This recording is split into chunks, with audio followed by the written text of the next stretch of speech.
हमारे यहाँ पे क्या है, तो ये सब्जेक्ट देखेंगे, सब्जेक्ट हमारा एक वचन है, उसके लिए यहाँ पे हम किसका प्रयोग करेंगे, डज का।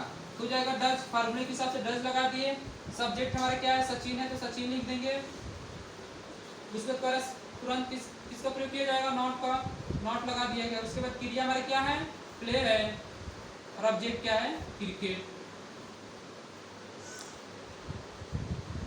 हो गया does Sachin not play cricket. ये हमारा 4 रूल हो गया, जिसमें आपको पहला रूल अफर्मेटिव सेंटेंस का था, दूसरा निगेटिव सेंटेंस का, और जो तीसरा था इंट्रोगेटिव का, जो चौथा वाला रूल था इसमें इंट्रोगेटिव और निगेटिव दोनों का प्रयोग किया गया। तो हमारा था, सबसे पहले आपको देखना है कि यहाँ पे किसी भी क्रिया के साथ यस का प्रयोग नहीं किया गया, ईएस का प्रयोग नहीं किया गया। इतना बात याद रखना है कि यदि अफर्मेटिव सेंटेंस होगा प्रेजेंट इंडेफिनिट टेंस का, तो यदि कर्ता एक वचन हो तब यस और यस का प्रयोग करेंगे, यदि हमारा कर्ता बहुवचन हो तो उसके साथ यस और यस का प्रयोग नहीं करेंगे। और जब हम आएंगे निगेटिव सेंटेंस में, तो निगेटिव सेंटेंस में देखना हमको है कि वहाँ पे डू डज का प्रयोग करना होता है। जब डू डज का प्रयोग करना है तो उसी प्रकार यहाँ पे एक वचन के लिए डज का प्रयोग होगा और बहुवचन के लिए डू का। और जब हम इंट्रोगेटिव सेंटेंस में आएंगे तो यहाँ पे भी हमको एक वचन और बहुवचन को ध्यान रखना है। एक वचन के लिए डज और बहुवचन के लिए डू का। और इस एक वचन क्या होता है, एक वचन में मोहन सोहन, यानी सबका नाम एक वचन है, वह यह, ये सब भी नाम एक वचन है। लेकिन जब बहुवचन की बात आती है तो बहुवचन में तुम, ये, वे, ये, हम लोग, ये सब बहुवचन होते हैं। तो बहुवचन और एक वचन में यही होता है। तो एक वचन के लिए याद रखिएगा डज का प्रयोग होता है और बहुवचन के लिए डू का प्रयोग किया जाता है। और जिस वाक्य में डज या डू का प्रयोग कर दिया जाता है उसमें क्रिया के साथ यस और यस का प्रयोग नहीं किया जाता है। ये 4 रूल आपका प्रेजेंट इंडेफिनिट टेंस का बता दिया गया है। और ये अब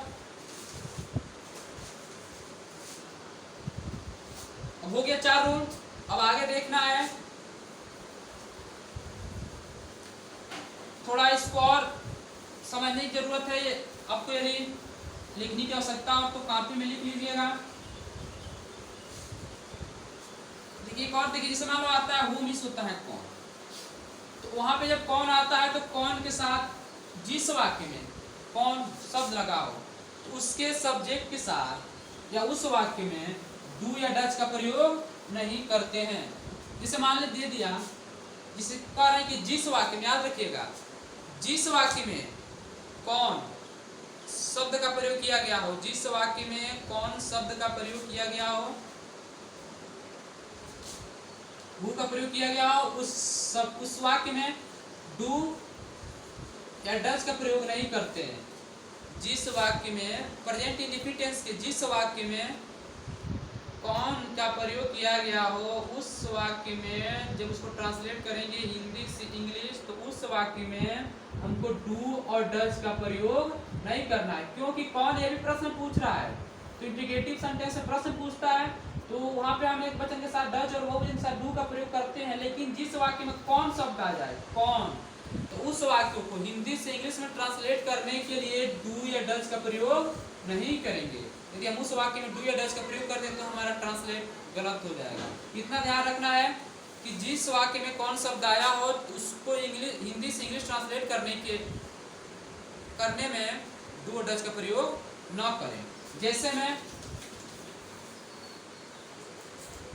दे दिया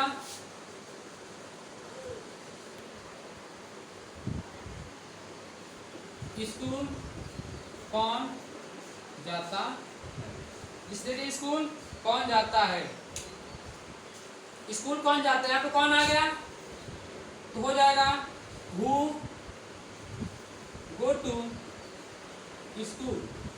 सिंपल है, स्कूल कौन जाता है तो हो जाएगा ही हु गो टू स्कूल।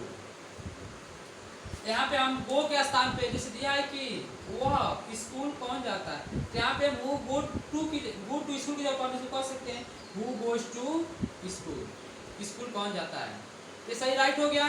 तब हम ये देखना है यहाँ पे जब कौन शब्द लगा हो, कौन शब्द हु का प्रयोग कर दिया जाए किसी भी वाक्य में, तो उस वाक्य में जब उसको हिंदी से इंग्लिश में ट्रांसलेट करेंगे तो वहाँ पे हम डज या डू का प्रयोग नहीं करेंगे। तो आपको दिखाई दे रहा है कि स्कूल कौन जाता है तो हु गोज टू स्कूल। यहाँ पे आपको दिखाई दे रहा है कि इस वाक्य को जब हिंदी से इंग्लिश में ट्रांसलेट किया गया है तो इसमें हम कहीं भी डू या डज का प्रयोग नहीं किए हैं। फिर हमारा था प्रेजेंट इंडेफिनिट टेंस का 4 नियम जो आपको बता दिया गया है, और कुछ नियम है उसको आप लिख सकते हैं। नियम नंबर 1 एक आता है, नोट कर आप लिख सकते हैं अपने कापियों में। रूल जो नियम 1 होता है, यदि हमारा कर्ता अफर्मेटिव सेंटेंस के लिए, सकारात्मक वाक्य के लिए बता रहे हैं कि यदि हमारा कर्ता यानी सब्जेक्ट एक वचन हो तो उसके क्रिया के साथ यस और यस का प्रयोग किया जाता है। यदि हमारा कर्ता यानी सब्जेक्ट बहुवचन हो तो उस क्रिया के साथ यस और यस का प्रयोग नहीं किया जाता है। या अफर्मेटिव सेंटेंस के लिए था पहला नियम कि यदि हमारा कर्ता एक वचन हो तो उसके क्रिया के साथ यस और यस का प्रयोग करते हैं। यदि हमारा कर्ता बहुवचन हो तो उसके क्रिया के साथ यस और यस का प्रयोग नहीं करते हैं। दूसरा नियम यह है, ये दूसरा नियम जो होता है ये निगेटिव सेंटेंस के लिए, यानी कि जिस नकारात्मक वाक्य में कर्ता, जिस नकारात्मक वाक्य में कर्ता एक वचन हो उसके साथ डज का प्रयोग होगा। जिस नकारात्मक वाक्य में कर्ता एक वचन हो उसके साथ डज का प्रयोग होगा। यदि बहुवचन हो, यदि बहुवचन हो तो उसके साथ डू का प्रयोग किया जाएगा। दूसरा नियम कह रहा है कि यदि नकारात्मक वाक्य में कर्ता एक वचन हो तो डज का प्रयोग करेंगे, यदि बहुवचन हो तो डू का प्रयोग करेंगे। तीसरा नियम कहता है, ये तीसरा नियम हमारा इंट्रोगेटिव यानी कि प्रश्नवाचक वाक्य के लिए है कि यदि हमारा कर्ता एक वचन है तो उस कर्ता के साथ डज का प्रयोग करेंगे। यदि हमारा कर्ता एक वचन है तो उसके साथ डज का प्रयोग किया जाएगा, और यदि हमारा कर्ता बहुवचन है तो उसके लिए डू का प्रयोग करेंगे। लेकिन याद रखना है कि जो हमारा डू या डज या डू दिखाई दे रहा है ये सब क्या है, हेल्पिंग वर्ब है। ये सब क्या है, डू और डज हेल्पिंग वर्ब के रूप में प्रयोग किया जाता है।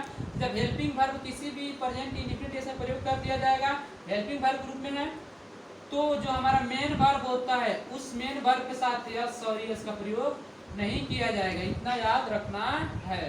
तो नियम हो गया पहला, दूसरा, तीसरा कि अफर्मेटिव का यदि सब्जेक्ट कर्ता एक वचन के साथ यस और यस का प्रयोग करेंगे, बहुवचन हो तो यस और यस का प्रयोग नहीं करेंगे। निगेटिव के लिए आता है कि एक वचन हमारा कर्ता तो डज नॉट और बहुवचन हो तो डू नॉट का प्रयोग करेंगे। और हमारा इंट्रोगेटिव सेंटेंस के लिए आता है कि यदि हमारा कर्ता एक वचन हो तो डज और बहुवचन हो तो। ये हमारा 4 नियम था, बता दिया गया। और एक और लास्ट नियम जो बताया गया था कि यदि वाक्य में कौन शब्द लगा हो तो उसको हिंदी से इंग्लिश में ट्रांसलेट करते वक्त हम डज या डू का प्रयोग नहीं करते हैं। इतना याद रखना है प्रेजेंट इंडेफिनिट टेंस के बारे में। अब अगले वीडियो में प्रेजेंट कंटीन्यूअस टेंस के बारे में बताया जाएगा, तो आप लोगों को केवल इसको रटना नहीं, ध्यान से पढ़ना है और ध्यान देना इस पे, तो समझ में आएगा प्रेजेंट इंडेफिनिट टेंस। सबसे ज्यादा हमको इसका रूल देखना है, रूल को याद कर लेना है, लिख लेना है, और इस पे जो भी एग्जाम्पल आपको मिल रहा है उस एग्जाम्पल को सॉल्व करते हुए लगाते रहिए। यदि कोई आपको दिक्कत हो रहा है तो आप हमारे वीडियो जो कमेंट कर सकते हैं और अपनी दिक्कत को हमारे साथ शेयर कर सकते हैं, उसका सलूशन निकाला जाएगा। तो ये हमारा था प्रेजेंट इंडेफिनिट टेंस समाप्त हो रहा है। अब अगले वीडियो में आपको प्रेजेंट कंटीन्यूअस टेंस, यदि कोई परेशानी हो तो आप हमको कमेंट बॉक्स में लिख कर भेज सकते हैं। बहुत बहुत धन्यवाद।